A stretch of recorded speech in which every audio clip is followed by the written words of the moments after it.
being productive. Yeah, the album categories are rock and pop. That was it. There's not really any electronic. That's true.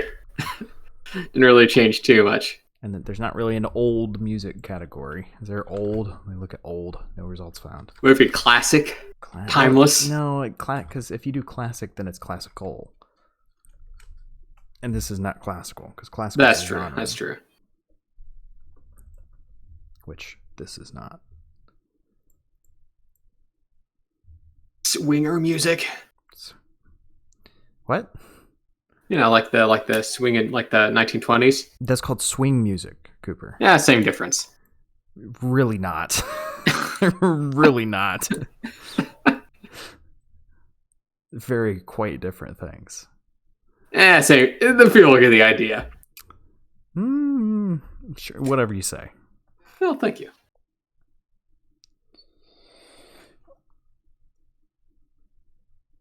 Oh. I gotta figure out. I gotta start doing Christmas present stuff for myself and other people. Same here. Same here. It's coming up pretty quick. Just a month away. Yeah. I haven't done any shopping either. I think I know what I'm gonna get for my dad, but I need to figure out what I need to communicate with the rest of my family of who's getting what from my mom's wish list. That's fair. I'll have to talk to my family too. See what they want. Maybe this year they just don't want anything. Yeah, sure. All we want is the warmth of family. And a PlayStation 5. None of them are at Walmart. Okay, I found the one that he wanted. Now, do I go... I think I go for the thing he asked for most recently, right? That makes sense. Because I've got two on the back burner. One was one that we played at Gamescom that I know he would like. And then the other one was just something he had kind of mentioned offhandedly a while ago. But this one was like, I want this game. So I'm like, all right, I'll probably go for this then. Huh. Yeah, then I think that'd be good. Yeah. I don't know what my sister wants. Well, you could always get her some IU swag. I don't know if she'd want that, though. Fair.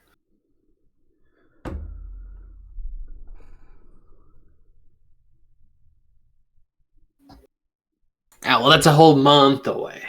Yeah, but if I don't start thinking about it now, I'm never going to do it, you know? Then you got to order things the week before. It's Exactly. panic. It's pandemonium. Yeah. I prefer to get it out of the way.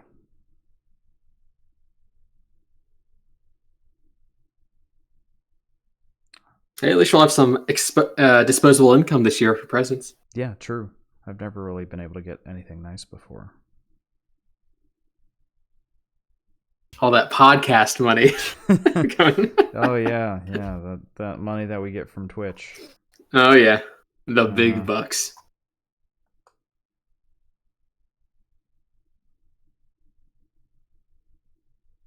Yeah, we don't.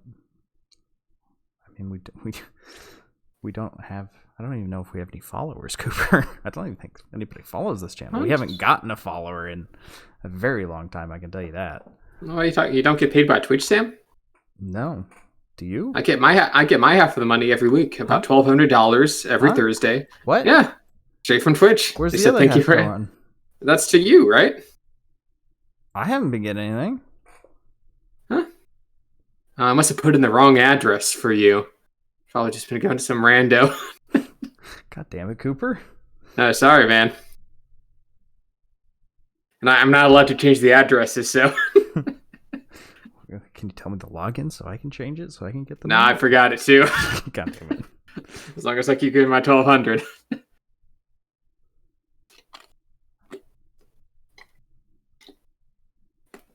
Can you imagine, though? That'd be great. Oh, man, it'd be awesome. That would be really good. You're sending it to Jonah? What the heck, Cooper? Huh? Oh, that must have been the address. Yeah. I mean, And what can I say? People kept checking it, cashing it in, so I just figured it was you. All right. I mean, look at that. He's got your face and everything. That's the only verification I need. It's an emote on Twitch. Anybody can use that. Look, I can use it. See? Well, look at that. I don't know which one's the real Sam. I don't know. It could be any one of us. It could be you. It could be me. Could even be Sam.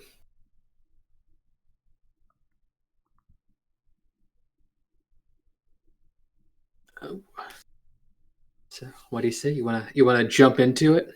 Sure. I'm trying to compile my wish list for my parents. What, right now? Yeah. Well, mainly live. It's pulling like I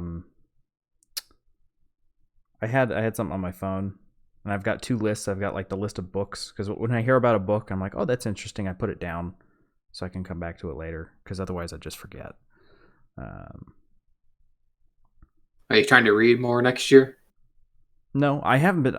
I want to read, but I don't have any books. I went through them all real quick at the start of lockdown, and I just never bought any more. So I need more books, because I had, what was it? I had the first of the what's the book called? It's by Pierce Brown. Percy Jackson and the Costco membership. No. It's Red Rising. I had the first of the Red Rising books that I got, I think, for my birthday, and I read it in one day. Wow. Well, I had some car work that I had to get done, so I started reading it while I was there, and I got really into it. So when I got home, I just finished it. Trucked on through. So I need the rest of them now.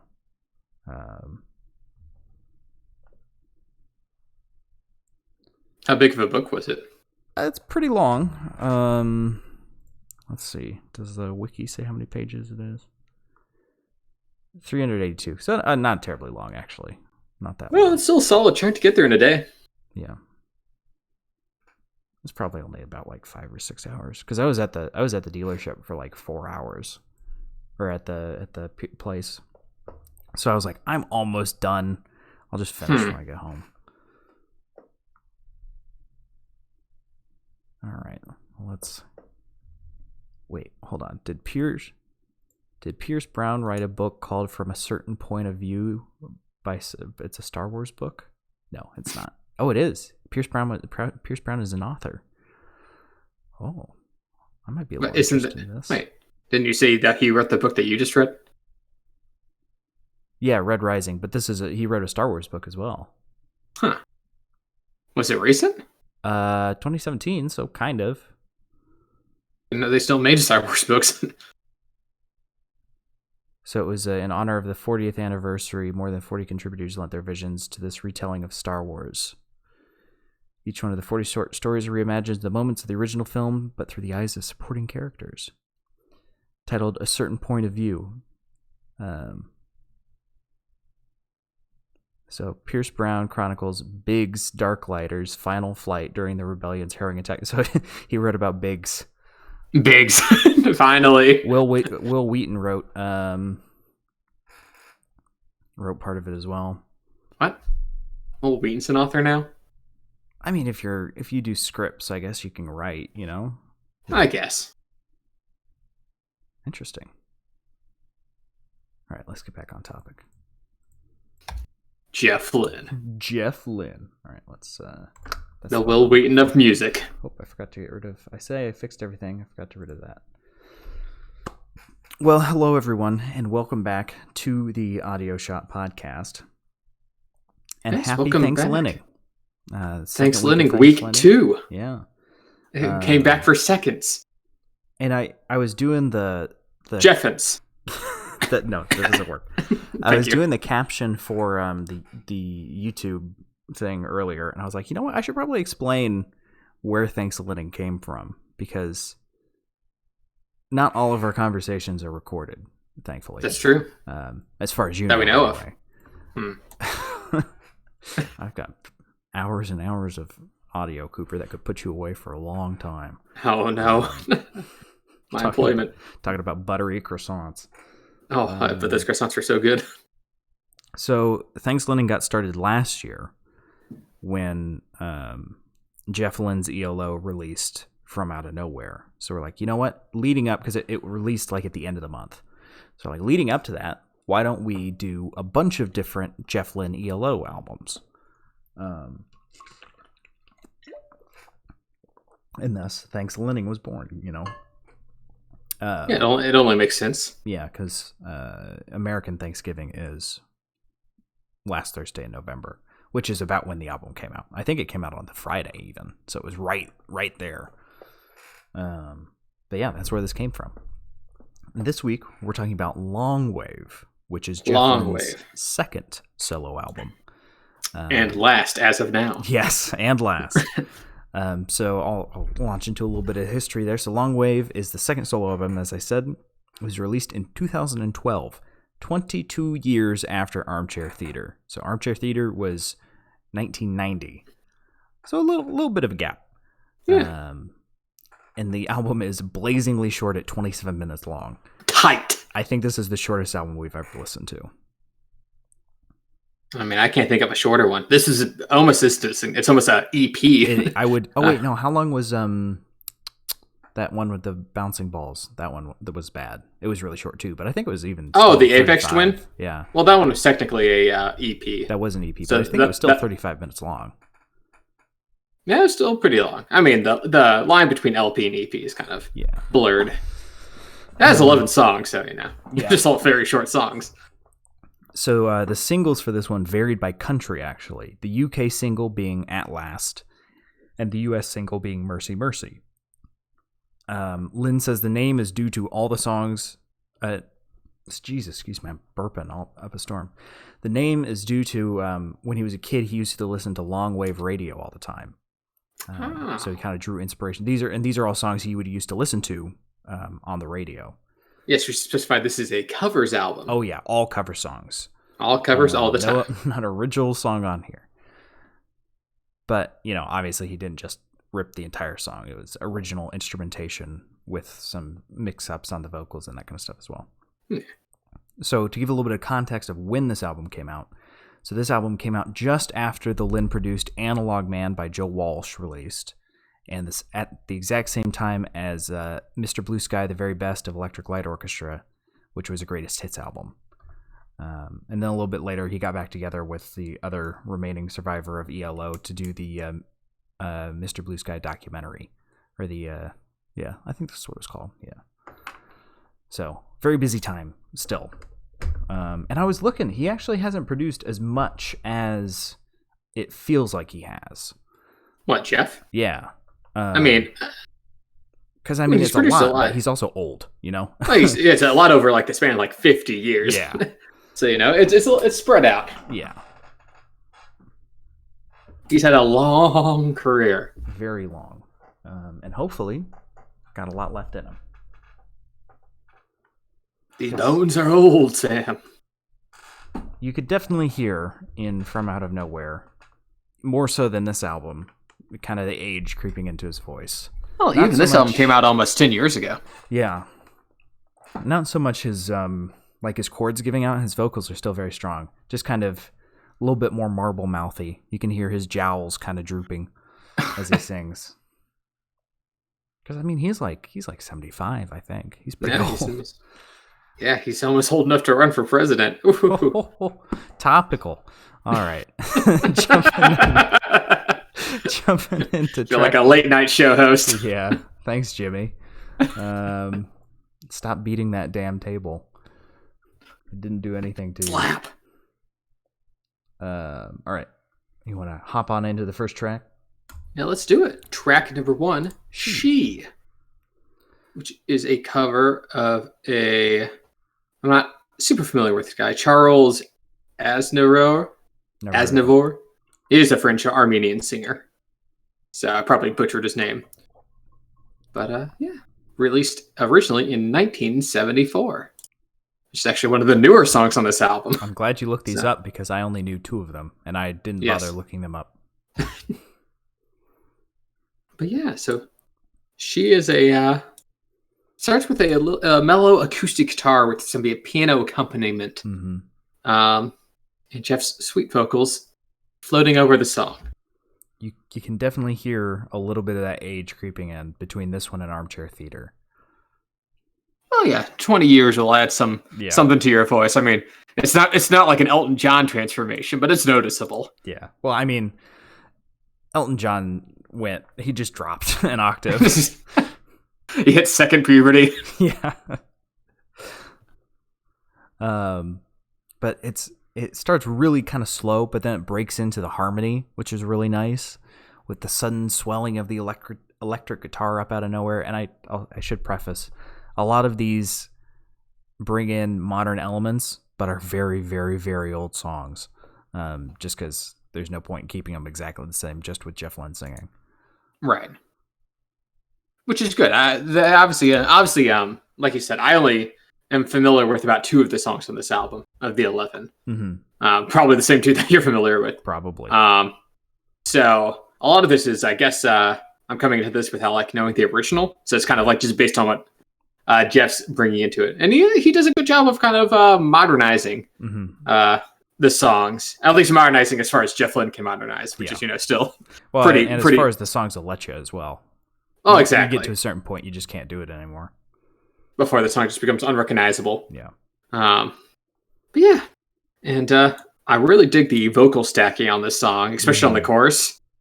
So good. Yeah, all the songs on this album are super short, all sub 3 minutes. It starts to get to you after a bit, honestly. It was like, I feel like I've listened to like 5 half songs. It's like they're over. So are all older songs super short? I don't remember this. Am I just don't think spoiled so. by? I mean, I don't believe so. I think Jeff just like kind of was making tight songs, Yeah. But I mean, even this song, even at a short runtime, it's still got a solid progression. Mm-hmm. I think you got some violin jump in, you got some harmonies jump in. The chorus plays like once, and then the song kind of plays out. Yeah. I will say the violins are nice, but then he slaps the high strings only in the right ear. That's not cool. I didn't notice that one. It was a pretty high pitch with nothing backing up the other side. So, well. Yeah. A little bit of a slow start to the album, but they're older songs, so I feel like they're a bit more laid back. Yeah. And I think the album overall goes for like a slower vibe. Yeah. Jump into track number 2. Track number 2. If I Loved You. I Loved You, which is a Richard Rodgers cover of Rodgers and Hammerstein, the musical guys. I recognize the Hammerstein. What have they done? They've done just a bunch of musicals.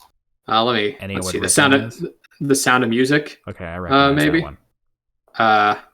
Everyone's favorite tale about running away from Nazis. They did The King and I, South Pacific, Carousel, Oklahoma. I've heard of Oklahoma, and I've heard of The King and I. I've never seen or heard any songs from either of them. Yeah, it's just some famous musicals. Yeah. This one is from the musical Carousel. Never heard of it. So it's actually a musical. I haven't seen it either, but yeah.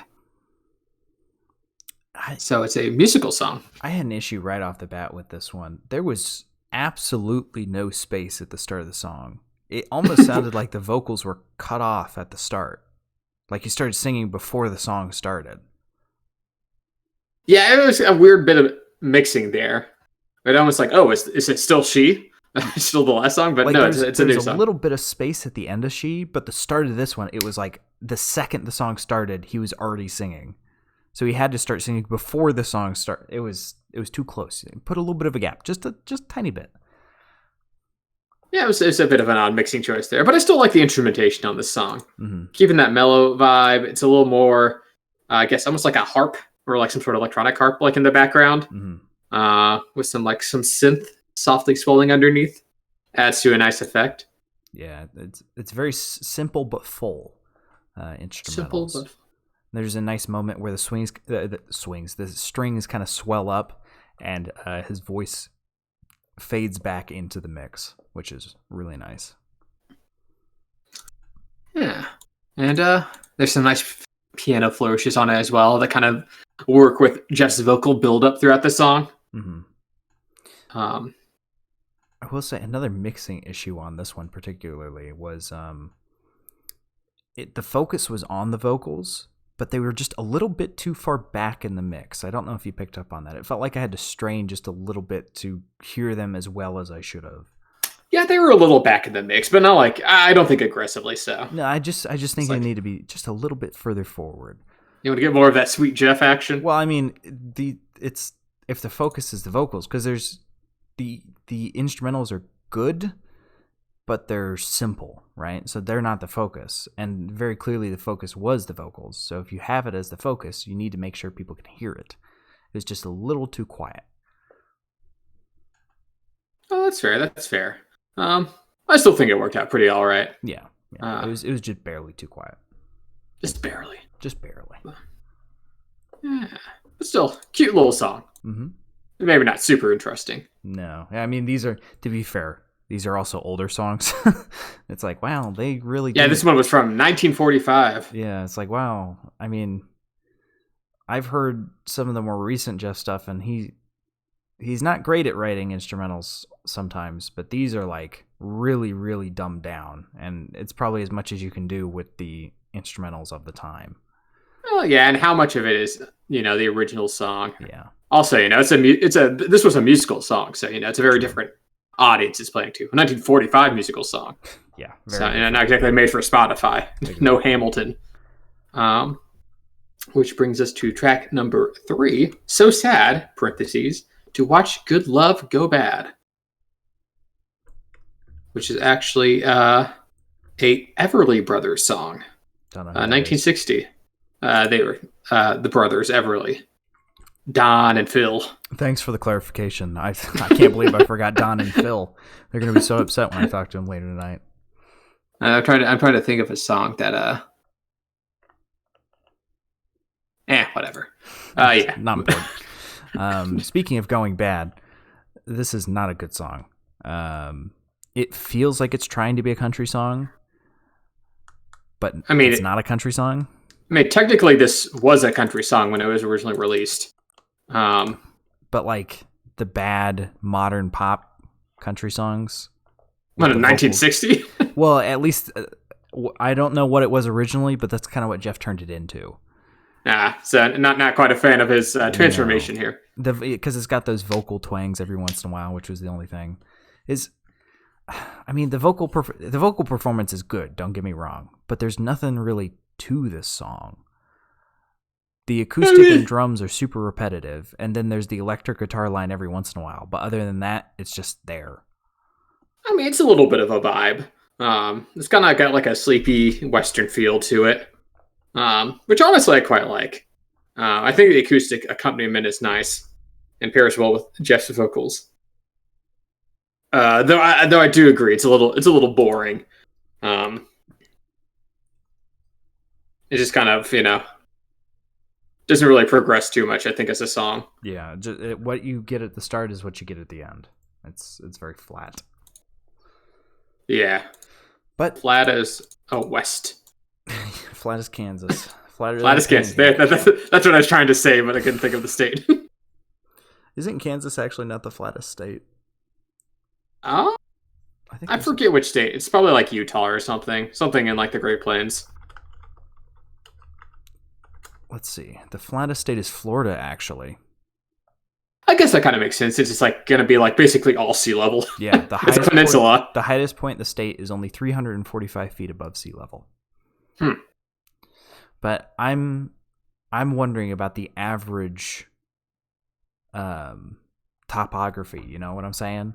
Like the average. Like I don't care how high above sea level it is. I want to know compared to the lowest point to the highest point, what's that gradient? Oh, like a smaller height difference. Right. Because Florida might be the closest to sea level overall, but Kansas, the difference between the highest and lowest points might be like 30 feet. It's like, okay, that's clearly flatter than 0 to 345, right? Yeah, but that can all be skewed by like a single like hill or mountain. That's why I'm saying average. I guess so. Anyway, Wait, you just don't want to talk about the song. moving on to track number 4. Okay, track number 4, Mercy, Mercy, Mercy. Mercy, which is a soul song originally written by Don Covey, 1964. And I tried to be unbiased with this one because I really like the music video because it's really stupid. It's Jeff in his personal recording studio. But of course he plays all the parts. So main singer and guitar Jeff walks into second guitarist Jeff, bass guitarist Jeff, and drummer Jeff already in the room, and they greet each other as they're setting up for the song. And it's so stupid, but it's very fun. So I tried not to be biased with this one. But it's hard to. I really like the filter on this song. It sounds a lot closer to a live performance. There's just something about the vocals and the kind of filter that's over everything that sounds a bit more raw. Yeah, it kind of reminded me, and even instrumentally, it kind of reminded me of like a one of those like simple like early Beatles songs, like 1961 Beatles. It's got like a kind of just a fun little hook, maybe not super instrumentally complex, but like just like a fun beat. Mm-hmm. And plus, that electric guitar filter is really I dig it so much. It sounds really nice. I don't know what it is. And I got the same kind of feel. It feels very early rock and roll, like one of the precursors. Like you can almost imagine guys in suits on stage playing this. You know how they weren't allowed to have with their fun. mop top head haircuts. Yeah. They weren't allowed to have fun at that point, so they were still super dressed up because they didn't realize they could do whatever they wanted because they were rock stars.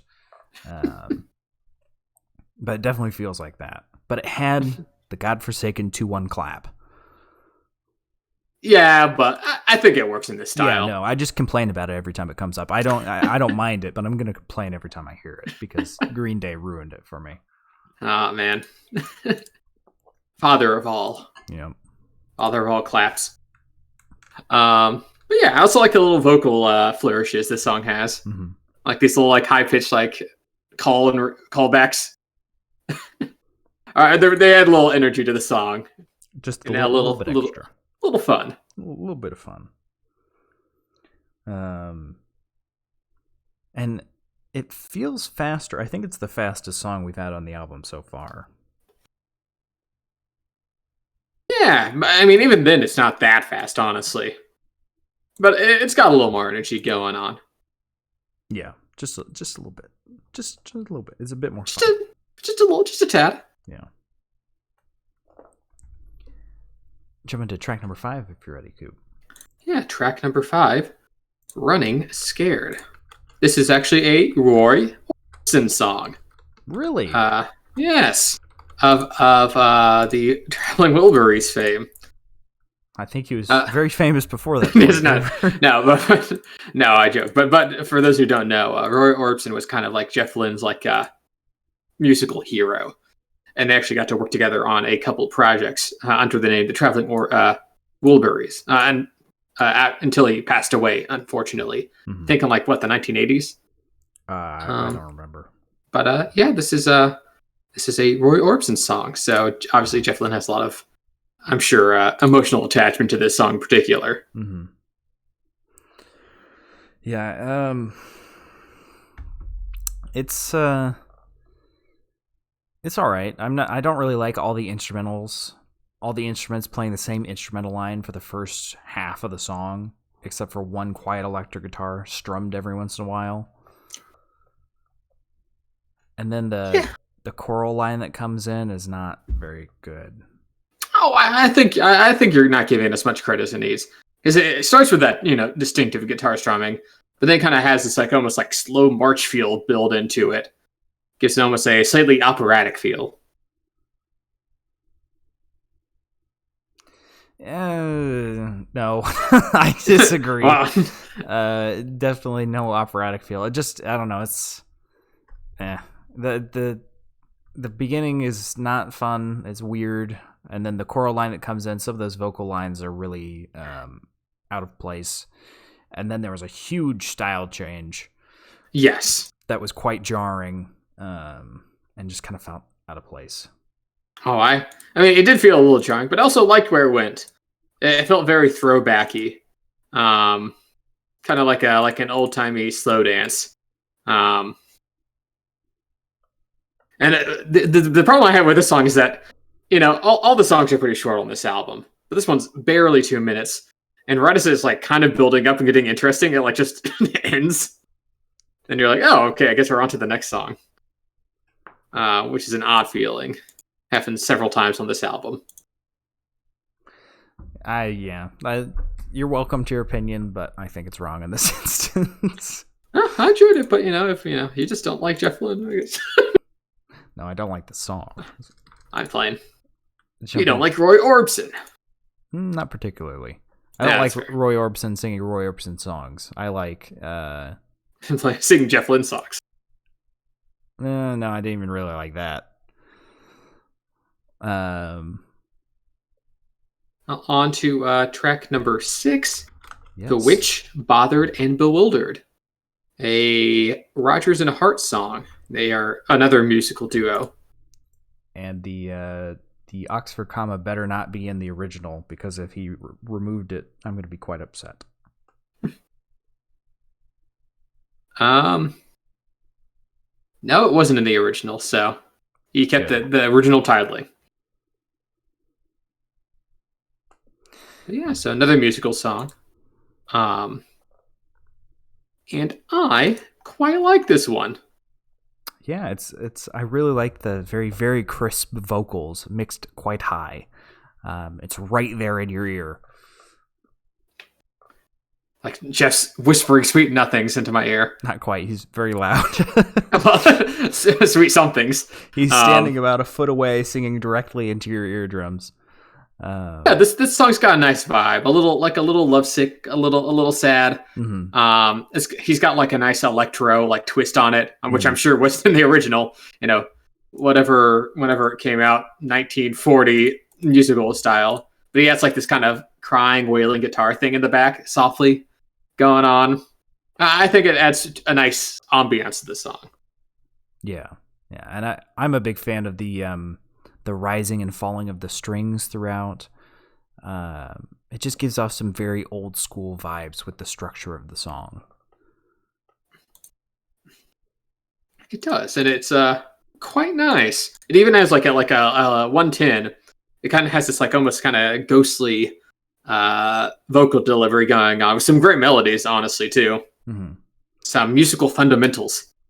I will say it doesn't have much going in the way of the lyrics, but it's nice. And even then, I mean, the Bewitched, Bothered, and Bewildered rephrase is, aesthetically pleasing, alliteration-wise. Yeah, it is. And especially the way he pronounces it. Bewitched, Bothered, Bewildered. But yeah, nice little song. Good little ditty.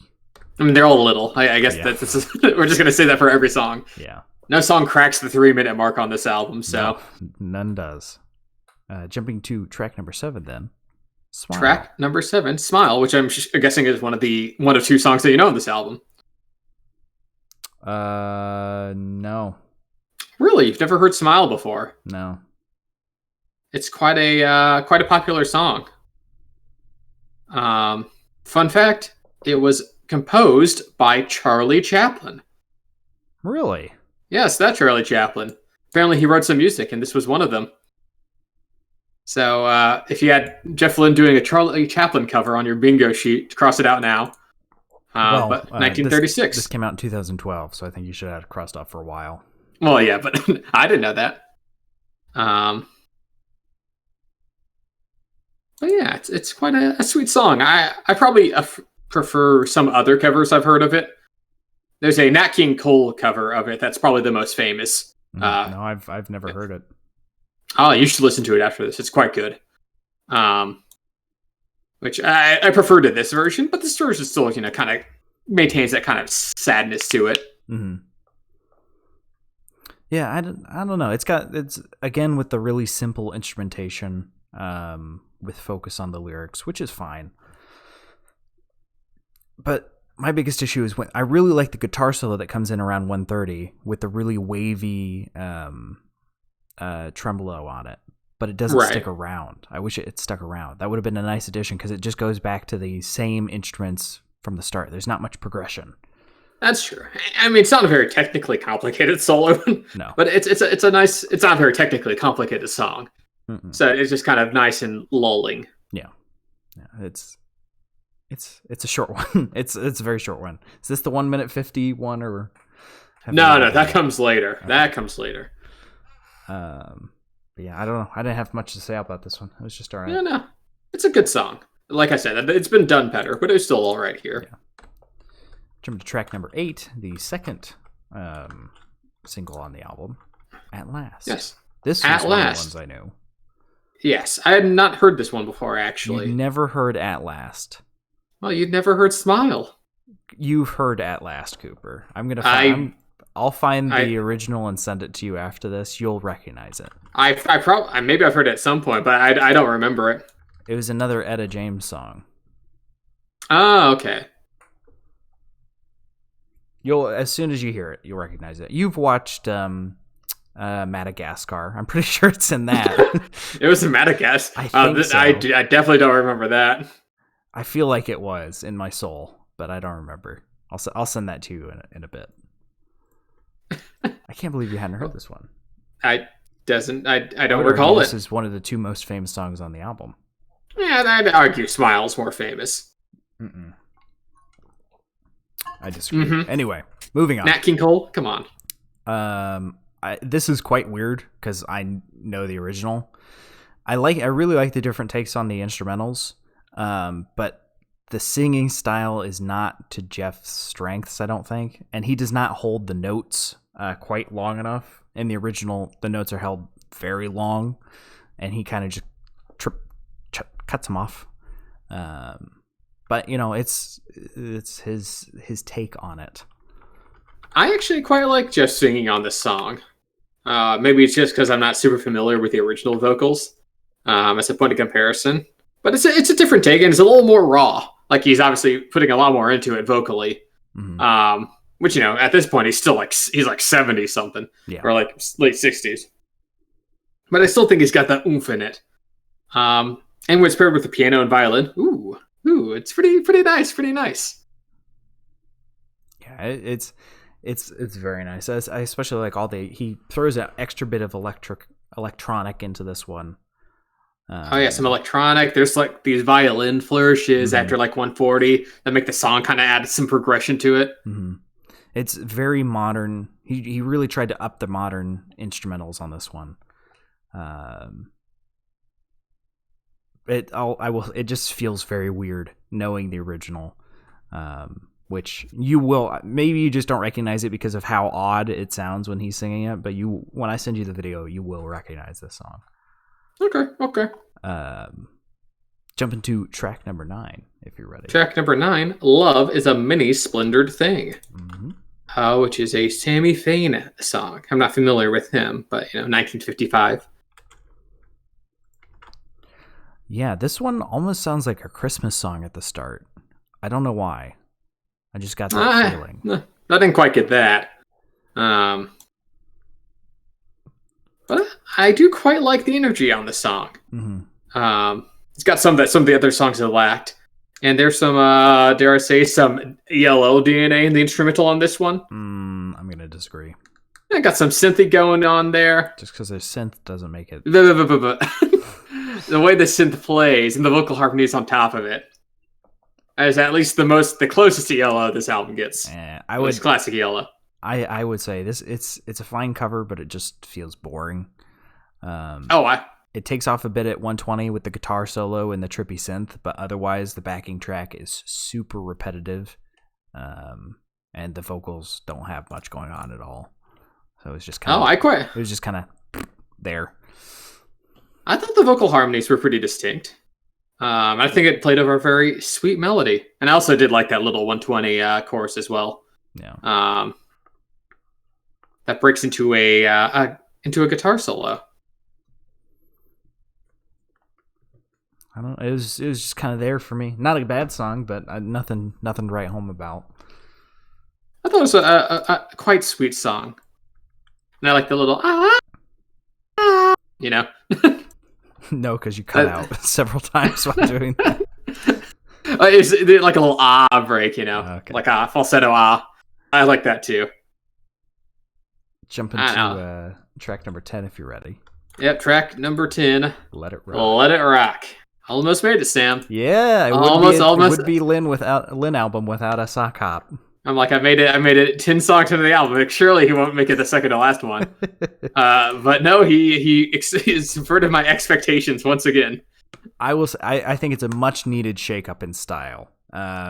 It's very, very clearly different to the rest of the songs, which haven't been the same styles, but there's almost a continuing thread, it feels, through them. This one comes out of left field, which is kind of nice. And I will say that piano solo was about as bad as the one on From Out of Nowhere. Gonorrhea can come out of left field. Doesn't mean it's good. Really changes things up. It's a Chuck Berry song, so if you're going to choose a sock hop song, that's the one to choose. Yeah. But I don't know. It just feels like Johnny Be Good, but worse. Yeah. Yeah. Or like Roll Over Beethoven. I guess Chuck Berry's Beethoven isn't a sock hop. It's in the same vein as like Johnny Be Good and Let It Rock. Yeah. I'd argue no. This is a bit more. Those are a bit more early country rock-esque as opposed to sock hop. I would not call it. No, Cooper. When you think of country, you're thinking of modern country. I'm talking about old country. I wouldn't call any Chuck Berry stuff country. Well, I'm thinking of the ELO version of Roll Over Beethoven, to be fair. Oh. I've never heard any other version. That's virtually Chuck Berry stuff. Yeah. But whatever. It's sock hop. Sure. Why not? I have literally nothing more to say about it. Yeah. The guitar solo on this one is generous to be called a solo, I will say.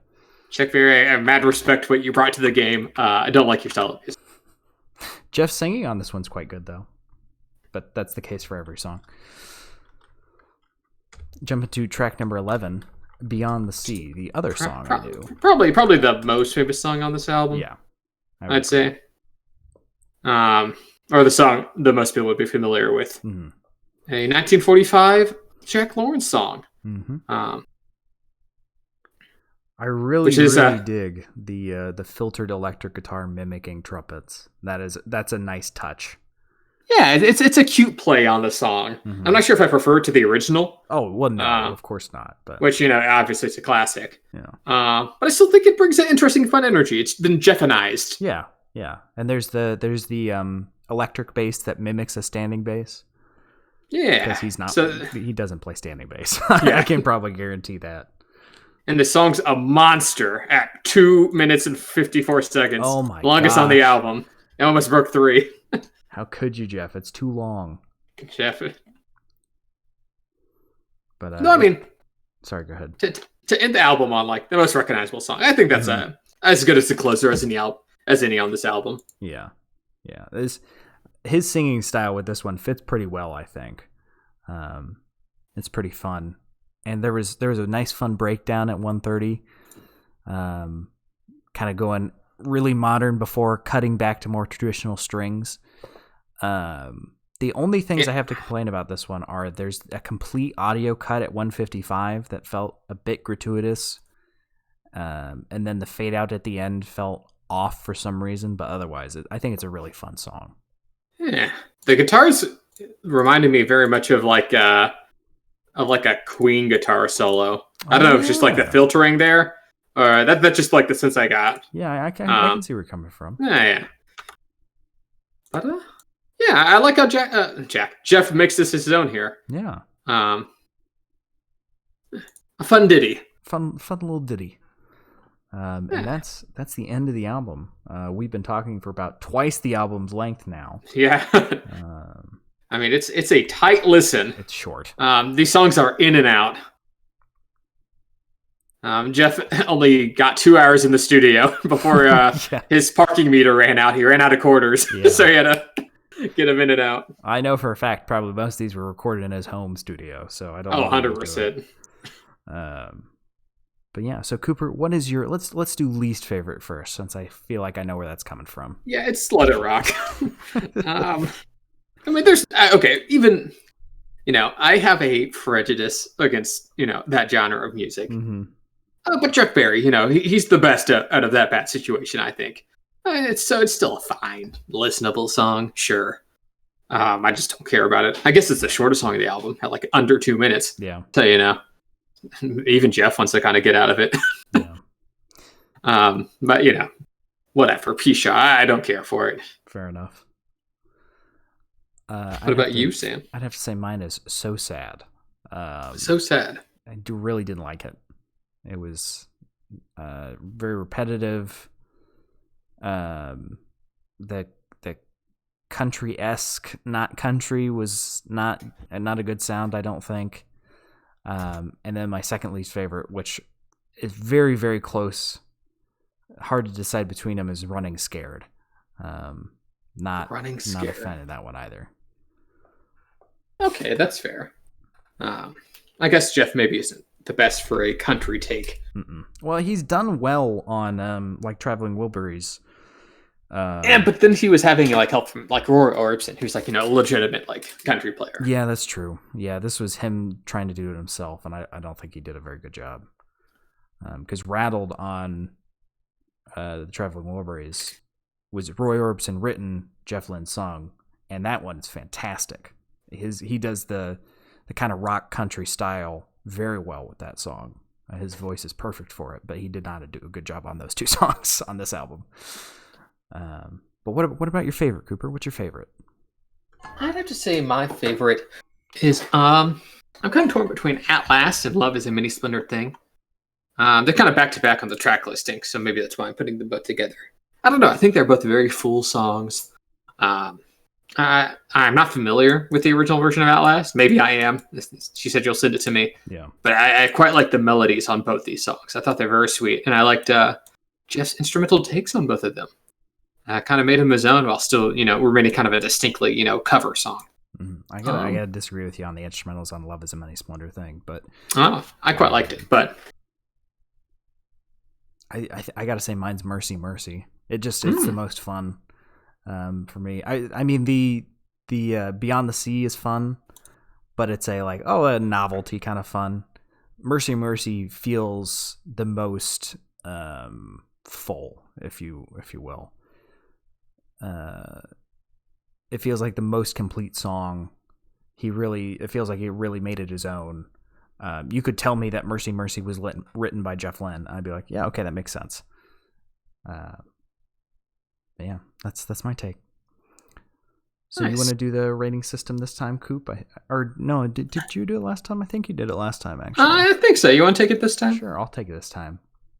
So here at Audio Shop, not a subsidiary of Report of the Week running on empty food review. Of course. I wish. We decided to make the podcast about cars. And then actually we changed it later to music because we realized that while both of us have owned cars for a number of years, what goes on beneath the hood might as well be black magic for all we know. I think it involves engines and gasoline. Something like that. So we pivoted to music, which we knew just about as much about, but it was a lot easier to learn. So top of the line is Showroom. That's the cream of the crop, best of the best. You have to listen to this album. And then at the bottom of the barrel, we got Scrapyard. Worst, don't listen to it. You'll probably lose a couple of years off your life, so avoid it at all costs. And then we do high and low, just, depending on the feeling. And granted, one day something might be a high used rental. The next day it might be a low like new. So it really depends on your feeling as well. That could change. But maybe not that much, but just a little bit. So Cooper, what would you rate this album? I think I'm going to give it a low like new. Maybe I'm just doing that in comparison of my enjoyment of it compared to Jeff Lynne's previous album, which I was a little middling on. And this is still a covers album, so it's not like Jeff was necessarily writing the songs themselves, though obviously he was doing all the instrumental But I thought it was quite a fun covers album. A lot of throwback, 1940s, 1950s songs. I think Jeff does a good job of kind of modernizing them a bit, adding his own spin. Even if some of them are a little blah or a little boring, they go by so quick. It's almost novel how fast these songs are in and out. So I thought it was a cute album, cute idea, and a pretty solid execution. So even even in 2012, Jeff in his older years is still pumping out some good hits. So nothing revolutionary, nothing game changing. It's not like a Jeff Speck's work, but still quite enjoyable. I'd recommend it. Such a quick listen. It's worth the listen. How about you, Sam? I'm actually gonna have to disagree with you on that one. I'm gonna give it a mid to high fixer upper. I mean, it's a fine album. The day has come. It's a fine album, but it's it's not what I want to listen to from Jeff Lynne. If I'm gonna listen to Jeff Lynne, I'm gonna go back and listen to Armchair Theater or anything else. It's fine, but I think some of the stylings just don't mesh very well with him. I think it had more kind of bleh songs than any other album. And there was nothing really. The ones that stuck out were not sticking out that much compared to other stick out songs. I think there's a reason that this one didn't go very high up the charts. It's a fine album, but I don't think I'd go out of my way to recommend anybody listen to it. I think it's a novel experience in Jeff Lynne's discography. Yeah. I certainly. I wouldn't. I'm indifferent. that's why it's fixer upper. I'm indifferent to it. It's fine, but it's making me want to listen to the original versions of the songs I know. I'll say that. Man, Sam, you've changed. Jeff Lynne's going to go to the stadium and talk to his friend Tim about this all day long. For fuck's sake, it's such for getting an OBE from the United Kingdom, being gifted it by the Queen, and then the next year he turns around and writes. Went down to London town with my friend Tim. The worst lyricism in any song I've ever heard. Hey, Jeff, can you put me in your next song? Sure thing, Tim. Hey, we need that tour we did in 2019? Oh, yeah. What song we're going to make a compilation to put on YouTube. What song do you want over the top? Well, I'll write you one. Not a good song. I listened to that album and I very quickly try and force pause on Spotify before I hear that last song. Rest of the album is great. That last song is not good. Slice it off. The opening is terrible. The rest of the song's good. The opening is just so bad it makes me upset. Anyway, rolling on over. I guess we could thank you for listening to the long wave part. Now we're going to roll on over to the spare tire, which is whatever else we've been listening to this week. Yeah. So you've been listening to anything, Coop? I've been going through more of Stevie Wonder, more of his discography. I'll talk about that a little bit.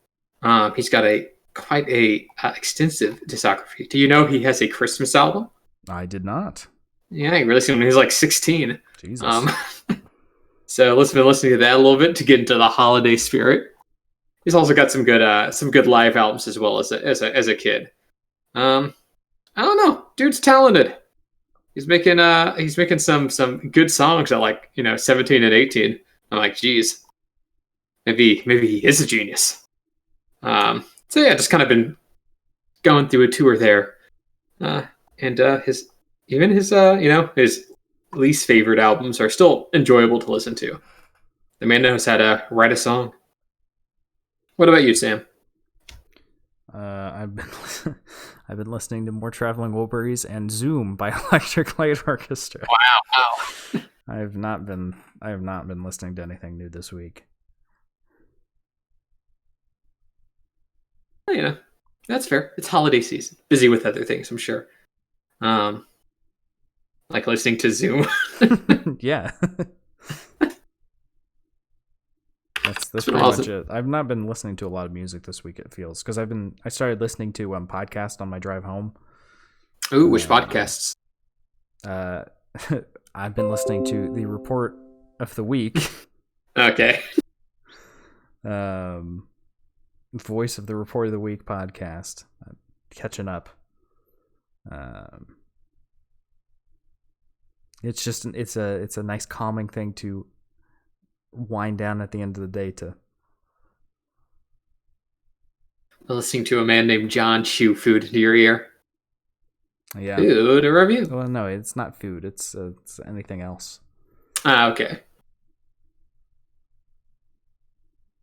But yeah, that's pretty much it. Well, nice.